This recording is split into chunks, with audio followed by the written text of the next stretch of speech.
Oui, en fait, le claquage, on l'appelle la lésion myo-aponévrotique, par exemple, au niveau des ischio-jambiers, mais ça peut être le mollet. Mais ça, on s'en fiche un petit peu.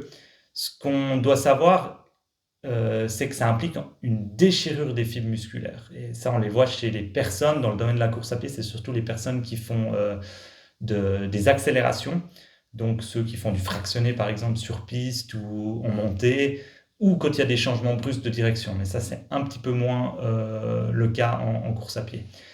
Après, cliniquement, ce qu'on remarque, c'est que c'est la personne qui démarre à fond et puis qui tout d'un coup a une douleur super vive qui apparaît d'un coup au niveau de la zone. Puis si la lésion elle est importante, il peut même y avoir assez rapidement, ou même dans les 24 heures, un hématome, c'est-à-dire que la déchirure a fait qu'il y a eu un saignement à l'intérieur. Si ça arrive, moi ce que j'explique aux personnes, c'est que c'est déjà ce qui se passe, et puis je les fais suivre le protocole Peace and Love pour optimiser la guérison tissulaire, sans qu'ils perdent trop de temps avec le repos strict prolongé. Je dis bien sans qu'ils perdent trop de temps parce qu'en fonction de la problématique, le repos il est nécessaire au début, mais le moins longtemps possible. Il faut savoir un truc, c'est que le repos à 6 semaines pour tous, sans rien faire, quelles que soient les personnes, quelle que soit la lésion, c'est plus du tout validé scientifiquement.